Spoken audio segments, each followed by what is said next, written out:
minggu lalu kita sudah bahas tentang baptisan bayi. Sekarang kita akan bahas tentang penyerahan anak yang kadang dianggap bukan alkitabiah, bahkan tidak alkitabiah, malah sering lebih tidak alkitabiah yang sebelumnya.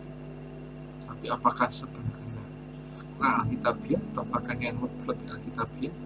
Kita bahas langsung ya di Truth is Fun.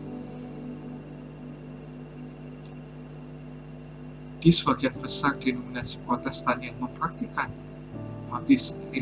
penyerahan adalah upacara simbolis yang dilakukan oleh orang tua Kristen segera setelah kelahiran anak. Beberapa gereja melakukan upacara ini secara massal dan melibatkan beberapa pasangan dan anak-anak pada saat yang sama. Ritual ini dimaksudkan sebagai pernyataan publik oleh orang tua bahwa mereka akan mendidik anak-anak mereka dalam iman Kristen dan berusaha menanamkan iman itu kepada mereka.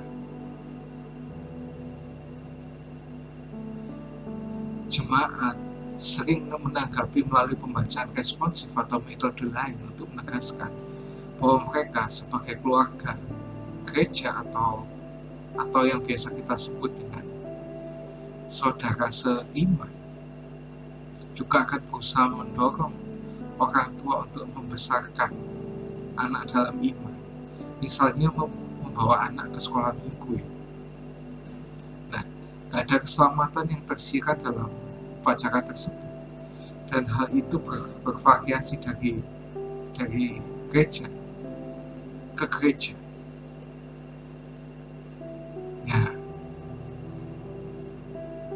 Nah, inilah gagasannya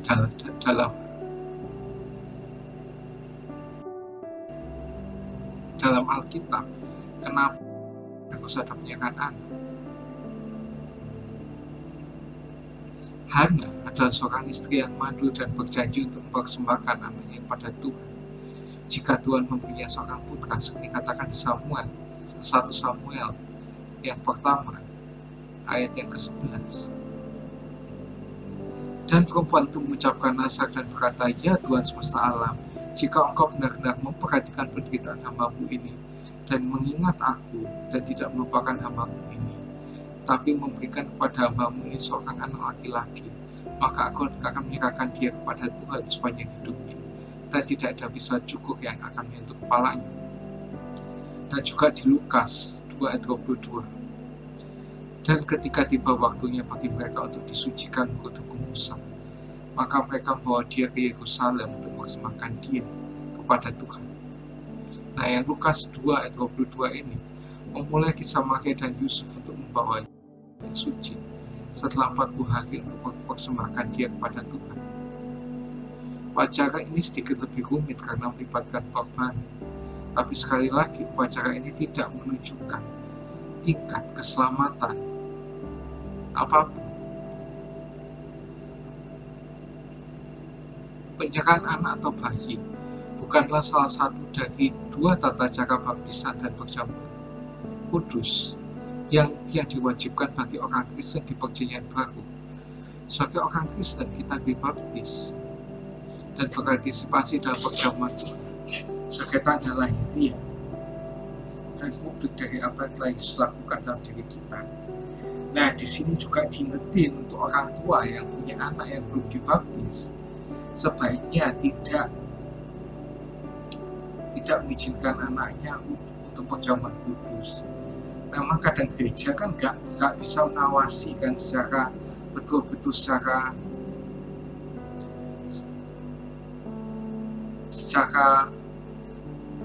signifikan itu, karena sebenarnya kan perjamuan kudus itu diberikan, bisa orang tuh bisa mengikutinya kalau sudah melakukan baptisan, entah itu apa caranya di dalam gereja, dan itu yang ngawur. Tapi itu kadang itu bisa dimaklumi karena kadang gereja, apalagi gereja yang besar itu susah ngawasinnya gitu loh ya. Makanya kadang itu banyak yang akhirnya itu kelolosan gitu ya. Nah, meskipun persembahan bayi bukanlah tata yang resmi yang ditetapkan oleh gereja, tampaknya nggak ada konflik dengan kitab suci selama orang tua tidak menganggapnya selama jaminan sebagai jaminan keselamatan anak. Jadi ya, dari kedua itu baptisan bayi maupun penyerahan anak itu tidak menyelamatkan anak itu. Ya, penyerahan anak dan baptisan bayi ini cuma sebagai iman orang tua kalau anak ini akan dibawa, akan dididik sesuai dengan iman Kristen.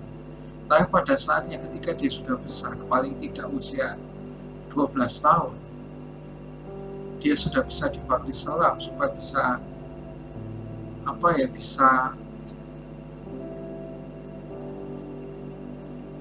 memproklamasikan pada dunia kalau dia memang percaya Kristus sebagai Tuhan dan Juru Selamat.